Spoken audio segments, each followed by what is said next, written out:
और ये भाजपा और आरएसएस एक ऐसी संस्था है, मैं डिक्लेयर करता हूँ, जिसका उद्देश्य है कि मर्डर करो, आप पहले से प्लानिंग करो कि किसी को इस मर्डर के लिए कैसे ये करो। भाजपा का ये मर्डर करने का फेरा। एक बार इसको 29 नवंबर को ले जाकर मारने की चेष्टा किया था, सानंद जी को उठा करके मार दिया। तो इस ढंग से इसका ये नैतिक, इसका जो क्रूरता की पराकाष्ठा है, जो क्रूरता की पराकाष्ठा में चला गया। तो ऐसे में उसकी, और हम तो कह ही रहे थे ऐसी बात नहीं है, इसके बाद दूसरे महात्मा भी लाइन में लगे हैं, पीछे भी लाइन में लगे हैं, सबके सब हम भी इसके लिए अपने आप को समर्पित। तो हम सानंद जी को तो इसलिए नहीं बचने दिए थे कि सानंद जी हम लोग कुछ दिन कर देंगे, उसका पीछे हट जाएंगे। तो ये एक कोई प्रश्न नहीं उठता है कि, और सरकार ये बात जान ले, यदि नहीं करेगा तो बलिदानों की एक श्रृंखला हो जाएगी। अच्छा स्वामी जी, ये देखिए, संघर्ष में संकल्प एक चीज है, और जैसा कि दुनिया भर में संघर्ष होते रहे हैं लंबे लंबे, और संघर्ष में रणनीति एक चीज है। तो क्या रणनीति आपके हाथ से छूट नहीं रही? सुनिए, ये लोग समझने की भूल है। यहाँ रणनीति का सवाल नहीं, हम कोई योद्धा नहीं, हम एक सन्यासी हैं। हमें किसी राज्य की स्थापना नहीं करनी, हमें किसी वस्तु को साबित नहीं करना, हमें नाम नहीं करना। हम एक साधु हैं, हम कोई रणनीति नहीं बनाएंगे, हम एक संकल्प हैं, और संकल्प की पूर्ति के लिए शास्त्रीय विधान का आचरण। तो ये कोई सब समझता है ये रणनीति पॉलिटिकल पार्टियों में होती है, किसी योद्धा के। हमारा कोई रणनीति तब होगा हमारा कोई दुश्मन होगा, हम तो किसी को दुश्मन मानते ही नहीं। हम तो, आप बताइए, सरकार भी इसके लिए एनएमसीई की स्थापना की, नमामि गंगे का ये किया है, वो भी गंगा को ठीक करना चाहती है, सानंद भी ठीक करना चाहते हैं, उन्हीं के सिद्धांत को लेकर के हम लोग भी ठीक कर रहे हैं। तो सिद्धांत एक है, विरोधाभास क्यों? विरोधाभास स्वार्थ में। कि नमामि गंगे की इतनी बड़ी योजना है, नमामि गंगे का की योजना केवल एक पैसे की बंदरगाह, पैसे की बंदरगाह।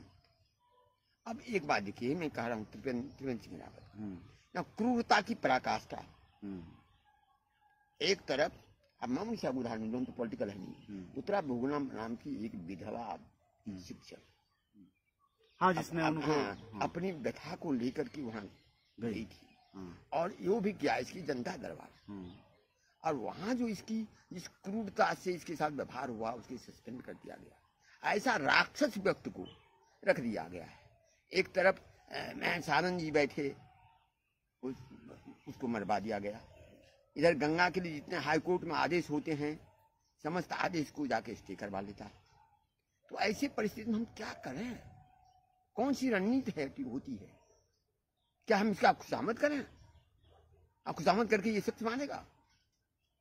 यही दीपक रावत है, यहाँ का डीएम बना के रखा है त्रिवेंद्र सिंह रावत को, या इसको योग्यता नहीं है। मैं आज से नेपाली से कहा, कोई आदेश क्लर्क को आता है तो क्लर्क ने अपने अधिकारी से पूछेगा, ये अधिकारी है, उसे एनएमसीई का आदेश है, डायरेक्ट बाइंडिंग आदेश है, उसके लिए पेपर में बयान दिया है कि हम क्या कहते हैं, इसके लिए ऊपर से पूछेंगे क्या करना है। जब पूछेंगे क्या करना है तो अधिकारी कैसे हुआ? मैं तो तुमको पहले से कह रहा हूँ का योग्य है, और भ्रष्टाचार की सीमा को पार किया। ऐसे विकट परिस्थिति में हम शांत परिवेश में चुपचाप बैठे। सरकार को चाहिए, संघ जो है सन्यासी की बात करती है और गंगा की भी बात करती है। आप लोग सन्यासी हैं और गंगा के लिए लड़ रहे हैं। संघ को हमने देखा है, संघ को हमने देखा है, हमारा जब पहले का अनशन के भीतर में घुसता है और मारता है। निगमानंद की हत्या में संघ अंदर में घुस करके षड्यंत्र किया है। संघ की निगमानंद को मारने में साजिश? नहीं, साजिश है, साजिश का वो भाग है, क्योंकि संघ के लोग घुसे थे। और हमारे पास एक, अब इस बीच में एक ये भी आया है कि संघ के जो सानंद के समय में बात कर रहे थे, उसमें नीचे ने कहा था संघ के यहाँ के अधिकारी में, अरे वो तो हमारा परम दोस्त जो था, उसको उसके स्टोन के सर को बंद करा दिए, वहाँ मैं क्या करूँ। मैंने गंगा ये नहीं है, उसका परम दोस्त स्टोन क्रेशर है। तो इस ढंग की बहुत सी बातें हैं। मैं किसी को तो जांच के लिए मैं कह रहा हूँ, सीबीआई जांच करे, जांच से भाग रहा है मैं किसी दोस्त। लेकिन उस समय संघियों का हमारे आश्रम में प्रवेश था, और प्रवेश होने के बाद एक बहुत बड़ी षड्यंत्र के तहत इसकी हत्या हुई। और हम इसकी जांच करें। निगमानंद जांच और इनके लिए भी, सानंद जी के लिए भी, सानंद जी के लिए देखिए, एनएमसीजी ने आदेश किया कि खनन बंद करने का 9 अक्टूबर को। 10 अक्टूबर को ये लोग आकर सीधा उठा के ले गया है। यदि 9 अक्टूबर का वो आदेश उनको दिखला दिया जाता, हो सकता है जल्द लेना वो स्वीकार कर लेते, चलो पार्सल हो गया और आगे का जो होता। वो दिखाया भी नहीं। वो हम लोगों को बहुत दिनों के बाद एनएमसीजी के पता चला और उसका अभी तक पालन नहीं हुआ। और इस बीच में अनशन चल रहा है। क्रूरता की पराकाष्ठा देखिए, अनशन चल रहा है। इस बीच में सीपीसीबी का चेयरमैन एक परिहार जी हैं, जो कि हमको श्योर किए थे कि नहीं ये स्टैंड करेगा। 21 दिसंबर को बुलाया गया था हमें और शासन का कोई नहीं गया था। उन्होंने कहा था कि नहीं, अब उसकी क्या कहते हैं, सुनवाई समाप्त, उसी को। और तब एक बहुत बड़े षड्यंत्र के तहत करोड़ों का घपला करके उनके 2 अधिकारी निजामुद्दीन और पालीबाल, जो साइंटिस्ट है, वह मैंने लिखा है खुलेआम ये लोग कैसे भ्रष्टाचार किया है।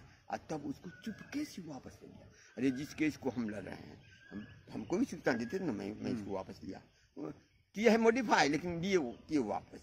और वहाँ एनएमसीजी का आदेश को छिपा लिए। तो अभी स्वामी जी जो 2 अधिकारी आए थे, नहीं, बात सुन लीजिए। तो एक तरफ तो ये अनशन चल रहा है और दूसरी तरफ भीतर खनन की पूरी तैयारी हो रही थी, जिसके अनशन चल रहा है। इतनी क्रूरता कहीं देखा गया है? ये क्रूरता है। जब कोई क्रूर हो जाएगा और ये करेगा तो क्या करेगा? भगवान ही अपनी ईश्वरीय शक्ति कुछ काम करेगा। जैसे रावण ने साधुओं का खून पीना शुरू किया था, तो भगवान को आना पड़ा था। तो हम साधुओं को तंग करें। साध अवज्ञा कर फल भाई जरे नगर नाथ की नानी। अब देखे निगमानंद की हत्या हुई और इसी में सानंद जी बैठे हुए थे, केदार घाटी की आपदा आपने देखा। तो इस ढंग से ये लोग क्रूरता की पराकाष्ठा कर दिया है और लोग हमें दोष देता है। बड़ी विचित्र बात है।